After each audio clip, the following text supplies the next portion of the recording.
Baik, Assalamualaikum warahmatullahi wabarakatuh. Perkenalkan, saya Jaka Dibaskara dari kelas 4A Teknik Informatika. Pada video kali ini, saya akan menjelaskan source code tentang mendapatkan data dari The Movie DB, yaitu menggunakan API yang disediakan oleh The Movie DB. Nah, seperti yang bisa dilihat, di sini terdapat 4 file Dart, yang dimana seperti biasa di sini terdapat file main.dart, yang dimana main.dart ini itu akan merun app, yang dimana main.dart ini terdapat metode main dan akan memanggil kelas myMovie. Nah, seperti yang bisa dilihat. Kemudian di sini juga ada kelas home. Home-nya itu adalah home di sini yang akan memanggil kelas movie list. Oke, lalu kita masuk ke movie list. Nah, bisa dilihat di sini movie list ini dia merupakan stateful widget, yang dimana movie list ini dia akan menampilkan scaffold yang di dalamnya terdapat kontainer yang berisi list view. Nah, di sini saya sedikit modifikasi berbeda dengan yang di modul. Saya di sini menggunakan list view untuk menampilkan hanya judulnya saja. Nah, jika kita mengikuti sesuai dengan di modul itu, dia akan menampilkan string yang banyak yang berupa file JSON-nya. Nah, pada codingan ini saya hanya akan menampilkan judul yang didapatkan dari API-nya, dari file JSON-nya. Oke, pertama yang kita lakukan yaitu membuat kelas HTTP helper, yang dimana kelas ini dibutuhkan saat kita ingin mendapatkan data JSON yang berupa di sini ada link, yaitu URL key, base, upcoming, dan language, yang dimana jika kita buka ini dia akan menampilkan file JSON, mendapatkan file JSON-nya. Nah, untuk itu di sini kita masukkan ke variabel, kemudian kita konkatinasi variabel tersebut, lalu masukkan ke variabel upcoming. Nah, sehingga pada saat kita memanggilnya menggunakan http.get, URL-nya tersebut tidak akan panjang, tidak akan kita panjang-panjang tuliskan di sini. Nah, kita cukup menuliskannya di sini dan memasukkannya ke upcoming. Nah, di sini ada metode http.get, yang dimana di sini http.get ini berada di dalam fungsi future getComing. Nah, fungsi ini merupakan fungsi asinkronos, yang dimana asinkronos di sini yaitu berbentuk future. Nah, di dalam metode ini, di future kita harus menunggu atau menggunakan await, yaitu http.get. Jadi pada fungsi ini kita harus menunggu http.get ini, lalu kemudian jalankan sisanya, jalankan codingan seterusnya, seperti itu.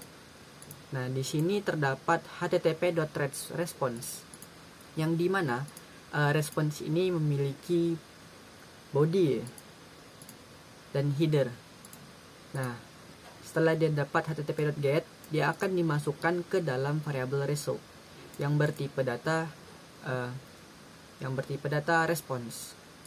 Nah, lalu response ini juga memiliki status. Nah, status itu kita cek seperti yang tertulis di codingan ini.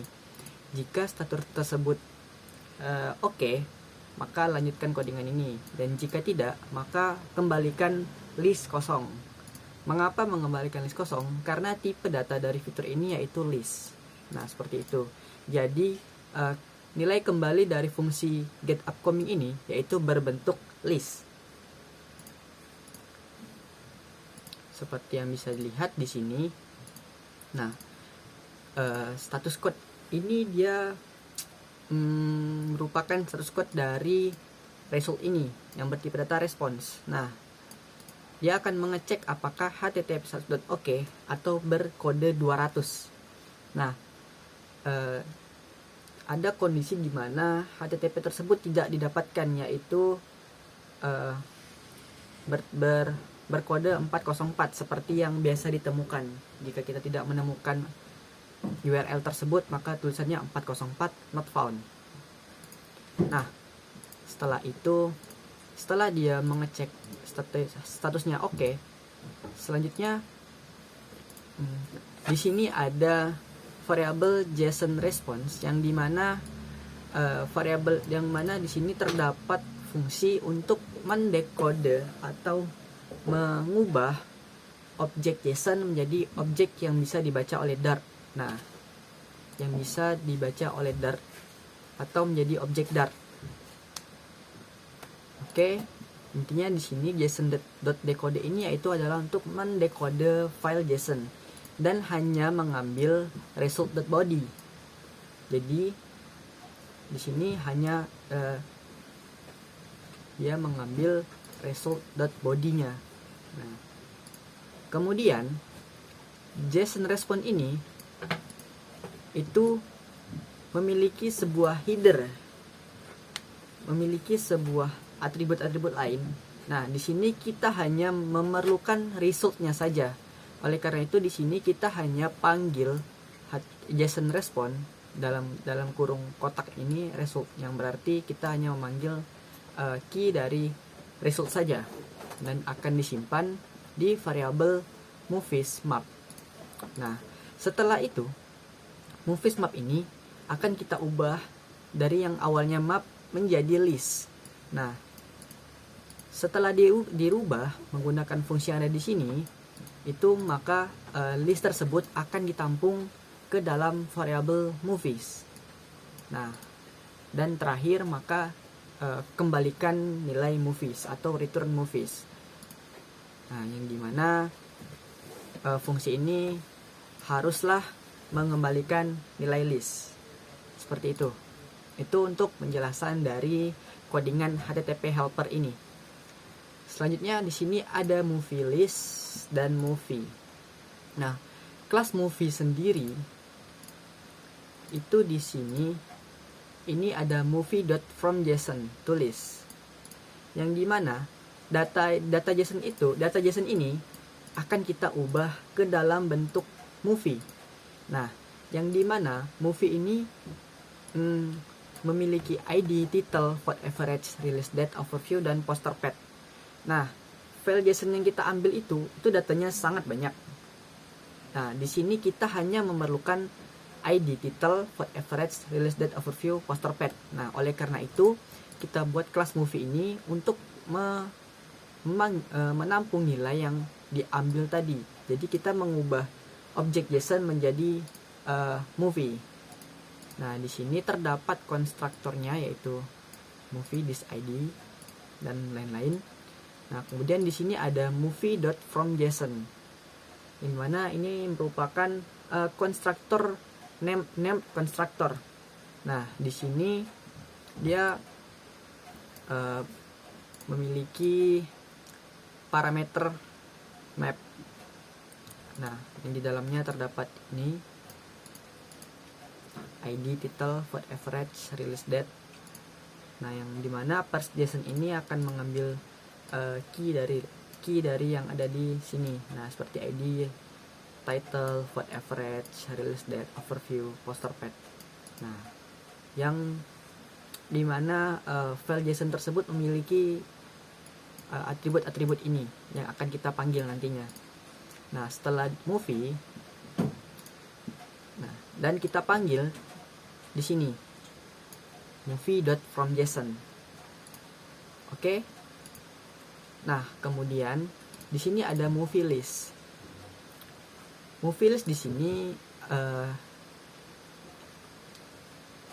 terdapat terdapat instansiasi dari HTTP helper. Nah, yang dimana kelas HTTP helper itu kita panggil dan kita tampung di variabel helper. Dan di sini ada variabel result yang berisi list kosong. Nah, yang dimana variabel result ini dia akan menampung hasil dari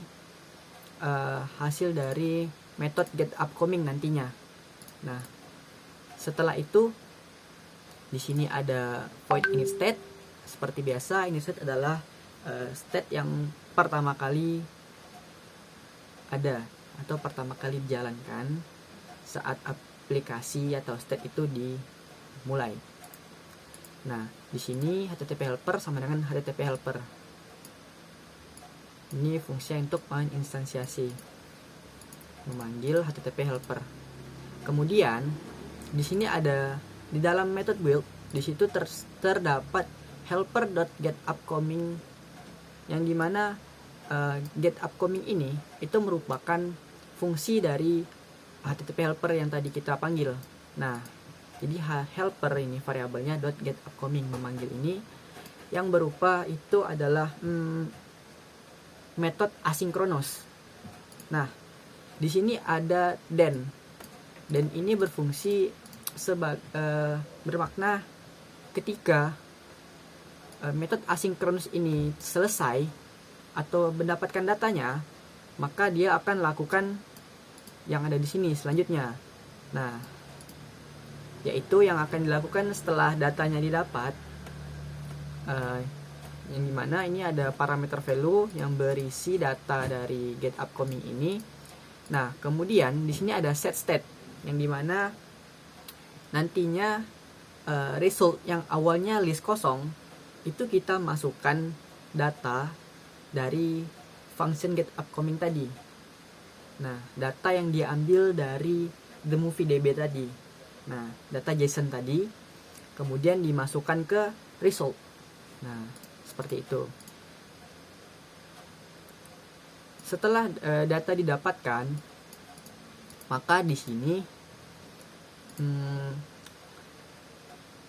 terdapat scaffold yang dimana memiliki judul movies seperti yang bisa dilihat.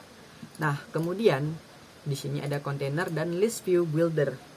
Nah, saya menggunakan list view builder untuk menampilkan list dari judul dari file JSON yang diambil sebelumnya. Nah, seperti yang bisa dilihat di sini terdapat sekitar 20 judul dari movie-movie yang sudah dipanggil sebelumnya. Nah, di sini terdapat atribut item count, yang dimana item count ini dia akan menghitung berapa banyak list yang akan dibuat, yang akan dibuild. Nah, jika kita tidak mencantumkan ini, maka akan kalau tidak salah itu akan terjadi error atau menjadi infinity.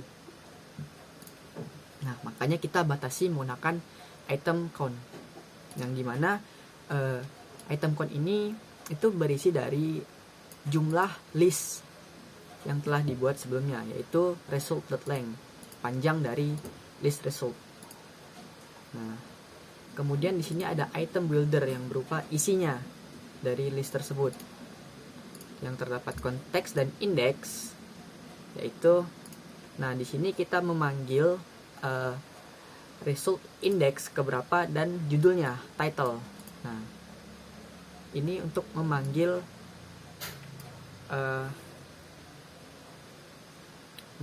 dari movie tadi itu.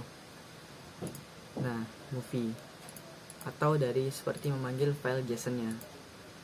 Nah, maka akan nampil sebanyak result.length ini di tampilan layar kita. Nah, sudah terdapat beberapa judul yang di sini bisa dilihat, dijalankan. Oke. Nah, barusan itu adalah penggunaan asynchronous programming fitur. Nah, kita biasa menggunakan asynchronous programming itu untuk menulis data ke database, mendapatkan data dari web, dan lain-lain. Nah, karena asynchronous programming dibutuhkan pada saat kita melakukan hal-hal tersebut. Jika kita tidak menggunakan hal tersebut, maka aplikasi akan berjalan